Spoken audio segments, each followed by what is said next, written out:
A follow-up now on the criminal case against a West Valley teacher accused of secretly recording his students on campus last year. Maricopa County Attorney's Office says new victims have now come forward saying this was not an isolated incident, not something I'm sure that parents at this school or in this district want to hear. 12 News journalist Sean Rice has more details for us. Sean.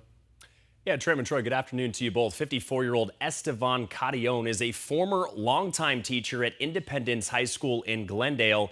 His tenure there came to an end last year after he was caught using hidden cameras to film his students undressing on campus. This was last spring, and now we're learning more victims have come forward, some former students of his 8 years ago. Now, Glendale police, they led the investigation into Carillon last March when 6 of his students initially came forward saying they found hidden cameras attached to cell phone charging blocks. This was in dressing rooms on campus in March of 2024. Now, court records allege the students were changing in and out of clothes as a part of an extra credit project during spring break, and they did not know they were being filmed.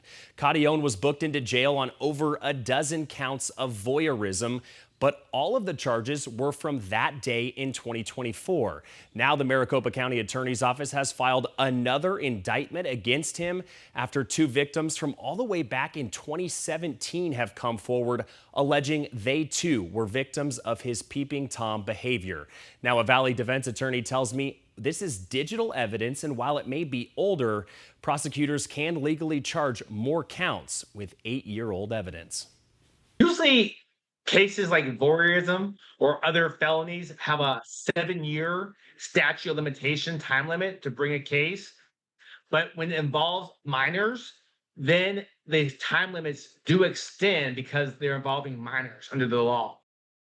And Benjamin Taylor, the attorney there, he added that it is normal for a police investigation like this one to continue even after someone is initially charged and then indicted. We did reach out to Glendale police to ask when these new victims came forward just before our 4 o'clock newscast here. They did issue me a pretty lengthy response indicating there's even victims from all the way back in 2014 as well that have come forward. So a lot more in this case. Now, the Glendale Union School District previously told 12 News they were not able to discuss personnel issues, but they did say they were working closely with Glendale police to identify all victims. Clearly, they have found more. Now, after his arrest, Carillon was relieved of all duties at the school. He now faces prison time if convicted on all 19 charges. Troy.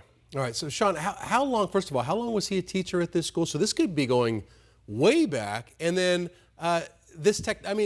so they were changing clothes during all of these different counts? I mean, so this changing clothes thing for extra credits been going on a long time. Right. Court records indicate he was a longtime teacher, multiple decades at Independence High School. The statement I just got from Glendale police indicates that he was a former coach as well, and so there may have been hidden cameras in locker rooms as well, and that's where the additional counts came from. There's also potentially charges in Flagstaff. He was a chaperone on a trip all the way up in Flagstaff. They found hidden cameras as well. So this could be very lengthy, and he could have been doing this for multiple decades as a teacher. We'll send it back to you. That is shocking. All right.